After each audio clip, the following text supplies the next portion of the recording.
What if I told you that season 13 of Love and Hip Hop, Atlanta didn't just heat up, it exploded into full-blown televised chaos. Emotional wreckage, baby daddy bombshells, and a cast unraveling faster than a wig in a wind tunnel.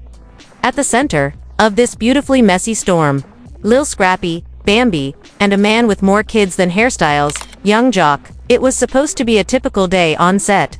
Makeup done, cameras rolling, mimosas flowing, and everyone pretending to have music careers. Then Bambi decided today was the day she'd toss a grenade into everyone's peace of mind.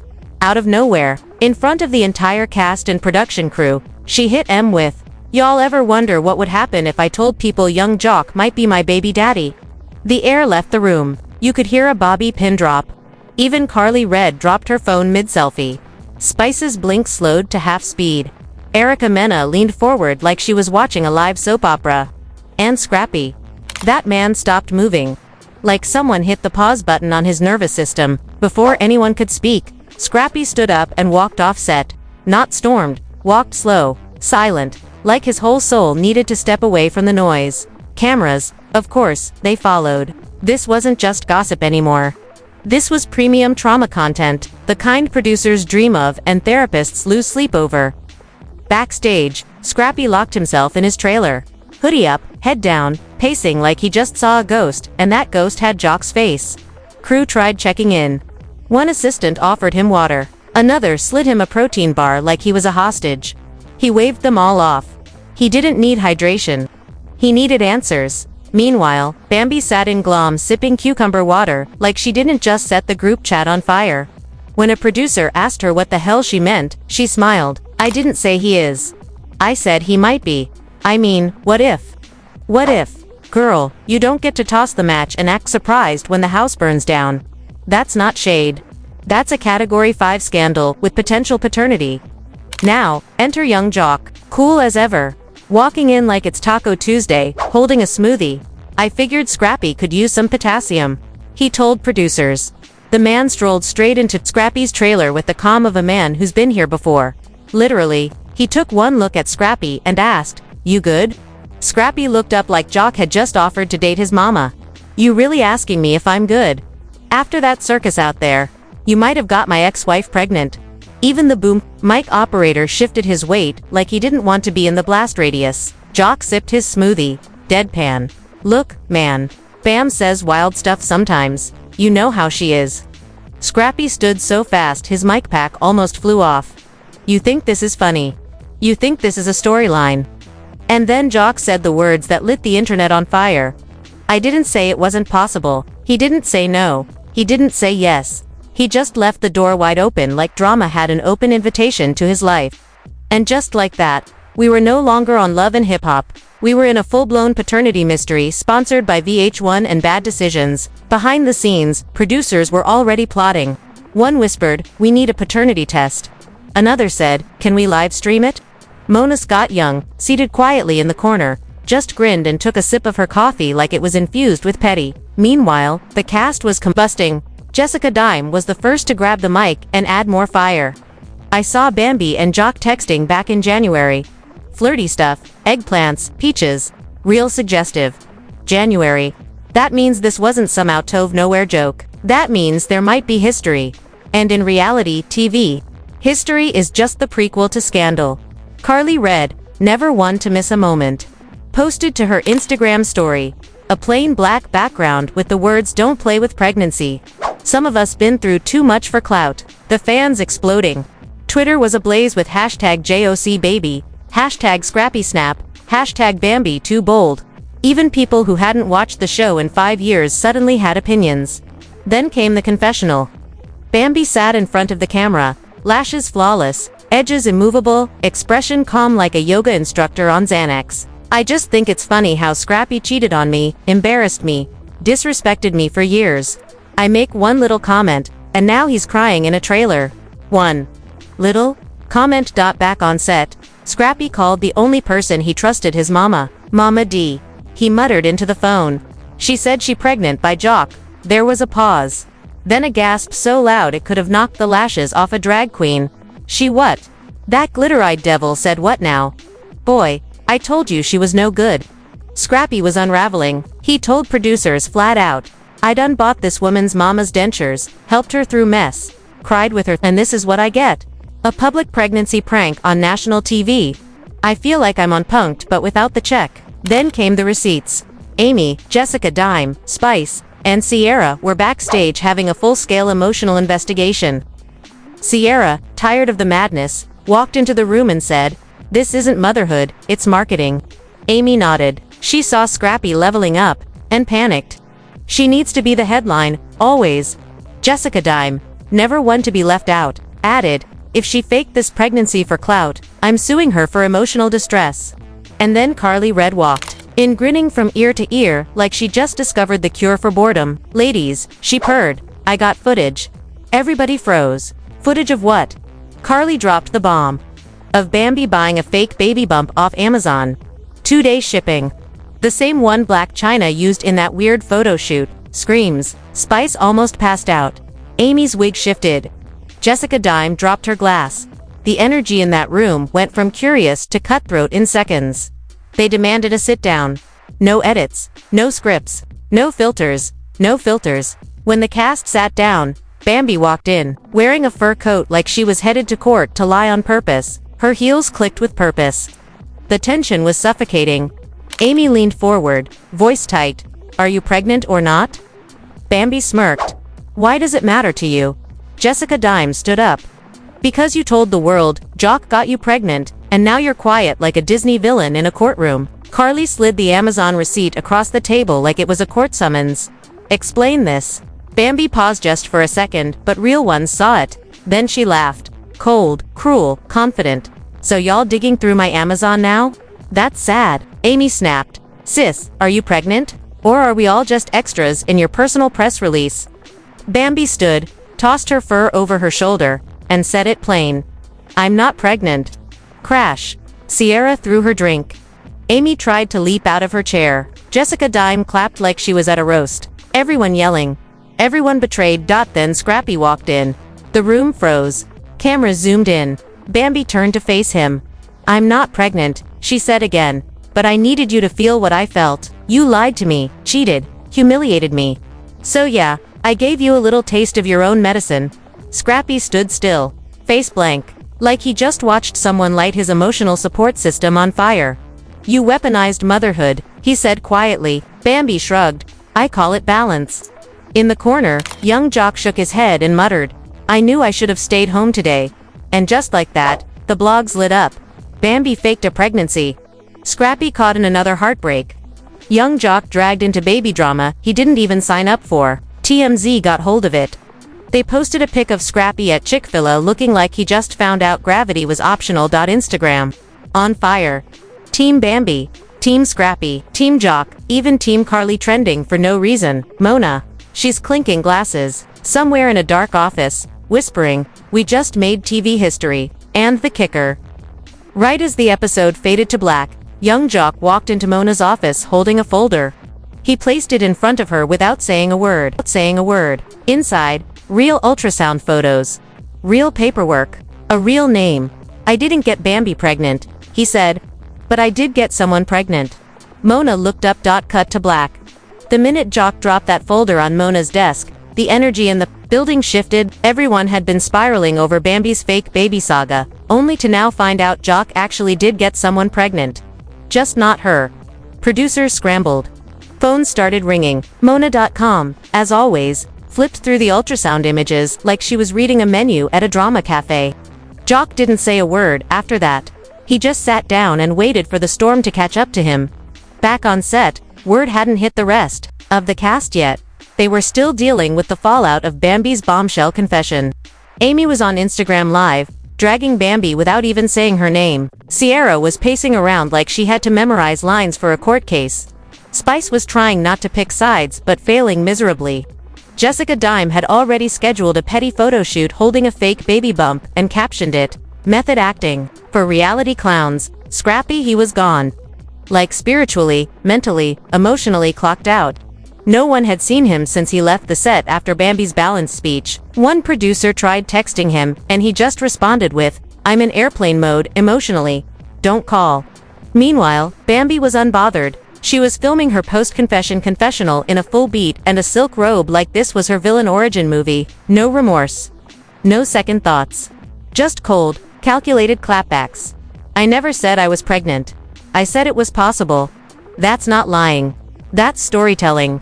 You want boring, go watch a TED Talk. The internet. Losing it. Some fans were calling her the queen of reality TV chess. Others were demanding she be banned from ever uttering the word motherhood on screen again. Comment sections were split like a custody battle. Team Petty vs. Team Peace. But while the cast was spiraling over fake baby news, Jock's real bombshell was getting ready to drop. At the next scheduled shoot, Jock pulled producers aside. She's not from the show, he said about the real baby mama. But she might be coming to set soon. Now everyone was freaking out. Who is she? When did this happen? Is she joining the cast? Is Bambi about to get replaced by someone who's actually expecting? Then Mona made a decision. Jock's baby mama gets introduced next week, but in true reality TV fashion. Nobody's allowed to know who she is until she walks into the scene. Cut to chaos. Jessica. Dime. He better not bring some random chick up in here like we ain't already drowning in confusion. Amy. If I see a baby bump, I'm throwing my purse.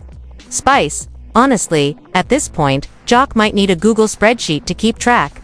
The suspense was killing them, but the drama kept spiraling. Scrappy finally resurfaced. He posted a cryptic Instagram story of a burning rose and the caption, "Love is a weapon in the wrong hands." The next slide was just him sipping Hennessy and staring at the skyline like he was auditioning for a heartbreak music video. Bambi reposted it and added her own comment. When the villain becomes the victim, just wait for the sequel. So now, it wasn't just about fake babies. It was a full-blown emotional Cold War between two exes who had clearly been saving receipts for years. Then the cast got summoned for a mandatory group scene. Everybody assumed it was going to be another fight about Bambi's lie. But no, the producers had something else planned. They brought out Joc alone, and then told him to explain himself. Jock sat down, leaned back, and without blinking said, "There's a real baby. It's mine. And no, it's not Bambi's." Silence. Erica Mena damn near fell off her chair. Sierra's mouth opened and didn't close for a full 5 seconds. Even Spice gasped like she'd just heard an unreleased track. Jessica Dime. Wait. So? You actually got somebody pregnant? While all this other mess was going down, Jock nodded. It wasn't planned, but it's real. Amy, and you were gonna tell us when. After the baby shower. Jock, I tried to stay out the mess, but now I'm in it anyway. Then he dropped the final line. She wants to meet y'all, and she's coming next week. Everyone went off. Dime called it a soap opera with trap beats. Erica started pacing. Sierra started Googling baby names just in case. Carly Red was suspiciously quiet like maybe she already knew who the girl was. Cut to backstage, where Bambi was watching the footage on a monitor. She blinked once. No emotion. Then she smirked. Oh, now he wanna be honest. The producers asked her if she felt embarrassed about the fake pregnancy stunt now that Jock was actually expecting a real baby. Bambi said, "Not at all. I never cared about Jock. That wasn't the point. The point was to show Scrappy how it feels when someone plays with your world. And from what I hear, it worked." Then she added, "And if Jock wants to bring baby mama number 74 into this show, good luck to her. She about to find out what production really looks like." By the time the next filming day arrived, the cast was on edge. No one knew what to expect. Mona had security on standby. Jock showed up early. Alone. He had that same smoothie from before. This time, strawberry mango. Scrappy didn't show. He sent a text to the producers. "Tell Jock congrats. And tell Bambi to lose my number permanently." Meanwhile, Bambi walked in like she hadn't been cancelled 3 times on Twitter in the past 48 hours. All white outfit. Oversized sunglasses. A calm energy that screamed, "I came to finish what I started." Then it happened. The door opened. In walked Jock's new baby mama. The door creaked open and every head in the room turned. Jock stood up like he was about to introduce a guest speaker at a scandal convention. And then she walked in. Tall, pretty, round belly. Calm like she had nothing to prove and everything to gain. Nobody recognized her. She wasn't a cast member. She wasn't from the ATL club scene. She wasn't in any of Jock's recycled love triangles. She was new, and that alone had the room on high alert. Spice whispered to Jessica Dime, "Who is she?" Jessica whispered back, "Don't know." But she pregnant. Even Mona blinked twice. This wasn't who she expected either. JOC cleared his throat. Y'all, this is Tamara, she's carrying my baby. She's not here for the drama. She just wanted y'all to know the truth. Tamara smiled. Soft, sweet, the kind of smile that made you wonder if she even knew what kind of war zone she'd just stepped into. She nodded at the cast. I'm not trying to be in your show. I'm not trying to take nobody's place. I just want to raise my baby in peace. Jock wanted to be honest, and I respect that. I'm not here to fight. Cue, awkward silence. Sierra was the first to clap. Well damn, at least someone around here knows what honesty sounds like. Amy sipped her drink and muttered, for now. Bambi, however, wasn't in the room yet. She was still in glam, and when producers told her Jock's baby mama had arrived, she didn't flinch. She just said, good for her. I hope she brought armor. 10 minutes later, Bambi entered. Black leather jacket, tight ponytail, zero facial expression. The tension was thick enough to spread on toast. She sat down, crossed her legs and said, so this the new storyline? Tamara didn't speak. She just looked at her with that same calm energy. Jock cleared his throat again, nervous this time. I just wanted everything out in the open. No more secrets. Bambi nodded slowly. Then she laughed.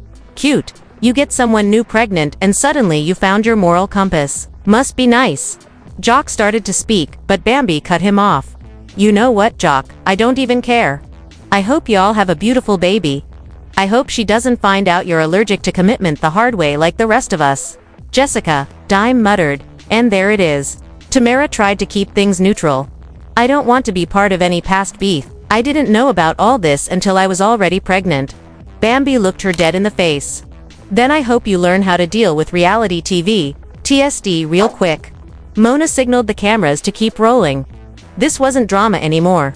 This was legacy content. Tamara stood up. This was a mistake, she said, turning to Jock. I told you I didn't want this circus. Jock chased her out the room, mic still on, saying, wait, baby, come on. You knew it'd be messy. The cameras caught every word. Back inside, chaos exploded. Jessica Dime. So now he dragging innocent women into this soap opera. Jock needs a new hobby. Amy. At this point, someone call Maury. Sierra. This whole show turned into a group therapy session with bottle service. Bambi stood up, tossed her mic on the table, and walked out. Not storming, just done. Outside. In her confessional, she gave what fans would later call the coldest goodbye in franchise history. I came on this show to find love. I ended up finding receipts. But if Scrappy can walk away from this with a broken heart, and Jock can walk away with a baby, then I guess I get to walk away with the only thing they couldn't take my piece. Cut to Scrappy watching the footage in his trailer. He hadn't returned to filming, but the producers kept sending him clips. When he saw Bambi say that, he didn't even react. He just stared at the screen, then texted Mona, I want out. The next day, Scrappy announced on social media that he was stepping back from Love and Hip Hop. No dramatic post. No shade, just a simple message. Sometimes peace means letting go of the cameras. Fans went wild. Half begged him to stay. Half said he should have left seasons ago. And Bambi. She posted a photo of herself on a beach with the caption, booked unbothered, and baby-free. God is good. Jock, meanwhile, was spiraling. His real baby mama had ghosted him after the studio stunt. And now he was on set pacing like Scrappy used to. Wondering how the storyline flipped on him so fast, Jessica Dime told y'all, Jock gonna end up with joint custody and no screen time. Amy, this is what happens when you chase clout and forget condoms. Carly read, still quiet. Too quiet, which meant she was probably sitting on a plot twist waiting for the reunion. The last episode of the season opened with a surprise. Scrappy came back for one final confessional. Just him, in a chair, hoodie up, eyes tired, voice calm. I used to think this show was my way out. Of the struggle, of the pain, of being misunderstood. But now, I think it just amplified all the worst parts of my life. And that's not love. That's not hip-hop. That's just chaos. The screen faded to black dot, then the reunion teaser rolled in louder, messier, and more unhinged than ever. Mona had gathered every single cast member, including Tamara. The set was a mix of baby blue and blood red. Symbolic, definitely. The final moment before the teaser ended. Bambi and Tamara sitting across from each other. Tamara speaking first. Do you feel anything at all about what you put people through? Bambi answering, deadpan. I feel glad it wasn't real. Tamara, but it could have been. You were okay with letting people believe that. Bambi, and people believed it because they wanted to. Because drama's easier to watch than truth. Tamara, that's not power. That's poison. Bambi, maybe, but it got your attention, didn't it? The screen cuts, dramatic music, reunion chaos, preview, and then the words. This season was just the beginning.